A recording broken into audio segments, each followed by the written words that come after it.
আশ্বিনের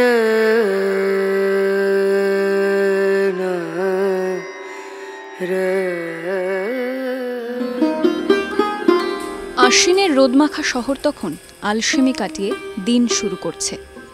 মহিষাসুর মর্দিনী সম্প্রচার শেষে আকাশবাণী থেকে ফিরে এই সিঁড়ি দিয়েই নিজের ঘরে উঠে যেতেন। ততক্ষণে সারা বাংলা তার স্তোত্রের সুরের আবেশ জড়িয়ে নিয়েছে নিজের গায়ে।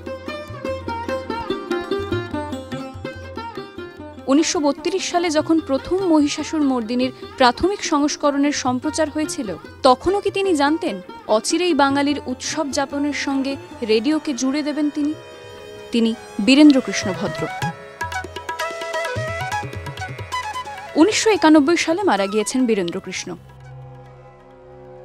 উত্তর কলকাতার শ্যামপুকুরে দাঁড়িয়ে রয়েছে 7 নম্বর রামধন মিত্র লেন, তার পৈতৃক ভিটে। তখন যে প্রথা ছিল, উনি যখন যেতেন ভোর 4টে যে আকাশবাণী থেকে প্রচার হতো, সম্ভবত 2টো নাগাদ ওনার কাছে গাড়ি আসতো। উনি স্নান টান, গঙ্গা স্নান টান করে রেডি থাকতেন, দিয়ে তারপর ওখানে যেতেন এবং সূচি বস্ত্র ধারণ করে আর কি খুব সুন্দরভাবে অনুষ্ঠানটাকে উনি করতেন, মানে ভাষ্যটা বা ওই পাঠটা উনি দেখতেন। আগে আগে তো রেডিও অফিসে থাকতে হতো 5:30। আচ্ছা, তারপরে বাড়ি আসছেন। কিন্তু ইদানিং তো ওরা তখন তো আর লাইভ শো হতো না, তখন বাড়ি থেকেই শুনতে, আমরাও সব শুনতাম একসঙ্গে। বাবাকে আমি খাবার দিচ্ছি, তার আগে বাবা এইখানে ঘুরতে ঘুরতে গানটা গাইছেন আর বললেন, জানো বৌমা, মানবেন্দ্র একটা খুব ভালো গান গেয়েছে, তব অচিন্ত। বীরেন্দ্রকৃষ্ণ বলতেন, যেটা রেডিওই বলছো সেটা যতক্ষণ না আত্মস্থ করতে পারবে ততক্ষণ সেটা শ্রোতার মনে রেখাপাত করবে না। সে কারণেই কি স্তোত্র পাঠের আগে এত তোড়জোড়? অথচ মহালয়ার প্রভাতী অনুষ্ঠানের আগে যার এত নিষ্ঠা, বাড়িতে নাকি তিনি ঠাকুর ঘরের ধার কাজ মারাতেন না। এনার সংস্কৃতে খুব ভালো পাণ্ডিত্য ছিল। হ্যাঁ, উনি ভাটপাড়া ব্রাহ্মণের কাছে সংস্কৃত উচ্চারণ ঠিক হচ্ছে কিনা সেসব দেখার জন্য নিজে নিয়মিত মানে সেখানে যেতেন। উনি যেহেতু কায়স্থ ছেলে হিসেবে চণ্ডীপাঠ করছেন, সেই সমাজের গোড়া যারা ছিলেন তারা আপত্তি করেছিলেন, একজন কায়েতে ছেলে কেন চণ্ডীপাঠ করবে, তার কি অধিকার আছে? আমাদের পঙ্কজ মল্লিক উনিও বলেছিলেন এটাও বীরেনই করবে, অন্য কেউ করবে না। 1976 সালের মহালয়ার ভোরে বাঙালির ঘুম ভেঙেছিল কিন্তু বীরেন্দ্রকৃষ্ণকে ছাড়াই।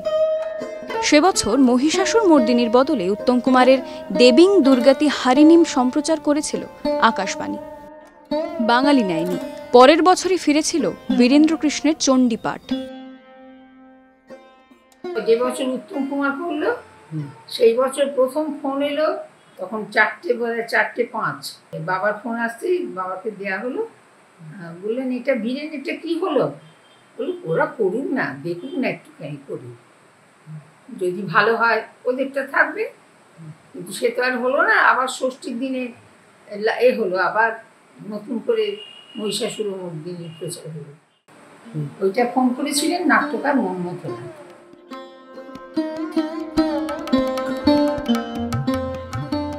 কম কথার মানুষ বীরেন্দ্রকৃষ্ণ আজীবন ব্যস্ত থেকেছেন তার সাধের আকাশবাণী নিয়ে। উনি একটা ধুতি পরতেন, ধুতি আর ফতুয়া টাইপের ওপরে একটা চাদর থাকতো এবং খড়ম দিয়ে ট্রামে করে যাতায়াত করতেন। ওই ওনার যখন অনেকে বলেছিলেন যে এত বয়স হচ্ছে, এসব রোজ করছেন, আকাশবাণী থেকে গাড়ি নিচ্ছেন না কেন? বলে, না, আমার ট্রামটাই ভালো লাগে। তো উনি কখনো আকাশবাণীর কোনো গাড়ি ব্যবহার করেছেন বলে আমার জানা নেই। ওনার আসলে এত কাজের মানুষ ছিলেন না, আর বসে গল্প করার ওনার সময় থাকতো। ওই হয়তো টুকটাক একটা দুটো কথা এরকম। নাতিদের খুব ভালোবাসছে, গল্প বইটই পড়ে শোনানো, এ করা তাদের। আমার ছোট ছেলেকে তো অক্ষর জ্ঞান বাবাই চিনিয়েছিল। ও সবসময় নিচে, বাবার একটা বসার ঘর ছিল, ওইখানে পাথরের টেবিলের উপর বসে থাকতো। আর যত সকলে দেখা করতে আসতো তাদের জিনিসপত্র নিয়ে নিত। ওইখানেই বাবা ওকে স্লেটেতে অবা কফা লেখা শিখিয়েছে। মহালয়ার চণ্ডীপাঠের জন্য তাকে মনে রাখলেও একসময় বীরেন্দ্রকৃষ্ণ জুড়ে ছিলেন বাঙালির জীবনের অনেক গুরুত্বপূর্ণ ঘটনার সঙ্গে। রবীন্দ্রনাথের মৃত্যুদিনের ধারাভাষ্য উনি দিয়েছেন। সেটা হচ্ছে 1941 সালের 7ই আগস্ট। উনি সেই দিনে আকাশবাণী থেকে যখন ওরা প্রচারটা হলো, তখন সবাই তো মুশড়ে পড়লেন তো যে বডিটা যে গাড়িতে বডি যাচ্ছেন উনি তার পিছনে একটা গাড়ি খোলাভাবে উনি পুরো ধারাভাষ্য দিয়েছেন নিমতলা ঘাট পর্যন্ত। এবং নিমতলা ঘাটে যখন আনা হয় এত লোকেরও কারণ উনি জায়গা পাননি কীভাবে ভাষণ দেবেন, উনি একটা কাছাকাছি একটা গাছের উপর উঠেছিলেন, ওখান থেকে উনি ভাষ্য দিয়েছেন। উত্তম কুমারের মৃত্যু যখন সব সেটাতেও উনি ভাষ্য দিয়েছেন। ফুটবলেরও একটা ধারাবাহিক দিয়েছিলেন, যদিও ওনার সম্বন্ধে ফুটবলের সঙ্গে পুরোটা জ্ঞান ছিল না, কিন্তু আকাশবাণী তখন প্রথম ধারাবাহিক প্রচার করার জন্যে কে করবে, তো উনি বলছেন ঠিক আছে আমি করবো।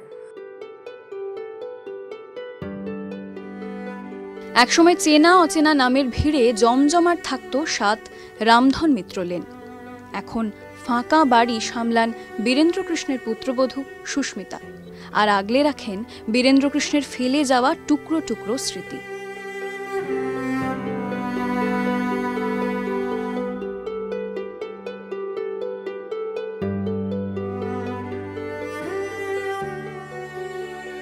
দেখো বাবার নস্যি কৌটো, ছবি তুলতে পারো। এই কৌটোটা উনি ব্যবহার করতেন, নস্যি নিতেন? হ্যাঁ। আচ্ছা। কমল মিত্র আমাদের এখানে এসে বাবার কাছে কংস পাঠ শিখে গেছে, বিশ্বজিৎ কে আসেনি এখানে, হেমন্ত এইখানে বসে গান গেয়ে গেছে, হেমন্ত। আজীবন ডুবেছিলেন লেখালেখি নিয়ে। শেষ জীবনে বীরেন্দ্রকৃষ্ণ ফিরে গিয়েছিলেন তার দ্বিতীয় প্রেমের কাছে, বইয়ের আশ্রয়ে। চারিদিকে না একদম সিলিং অব্দি আলমারি ছিল সব কাজ, এই চারদিকটা। আর বাবা এইখানে মধ্যিখানে বিছানা করতে শুতেন মাটিতেই। হ্যাঁ। কেন মাটিতে শুতেন কেন? ওইখানে খাটে রাখা জায়গা পেতেন। পদ্মশ্রী দিতে এসেছিল উনি, কিন্তু নেননি। কেন নেননি? মানে কোন সেটা না, পদ্মশ্রী তো থেকে অনেক বড় ওনারে ছিল, পদ্মশ্রী তো হুটহাট অনেকেই পেয়ে যাচ্ছে। বঙ্কিমচন্দ্র বলেছিলেন, আত্মবিস্মৃত জাতি বাঙালি। মহালয়া না এলে বীরেন্দ্রকৃষ্ণের কথা মনে পড়ে বাঙালির? MP3 জমানায় গোটা পুজো জুড়েই প্যান্ডেলে প্যান্ডেলে তার জলদগম্ভীর স্বর, কিন্তু বিসর্জনের বাজনা বাজলেই বাঙালির বীরেন্দ্র আবাহনের শেষ। একা জেগে থাকে 7 নম্বর রামধন মিত্র লেনের বাড়ি।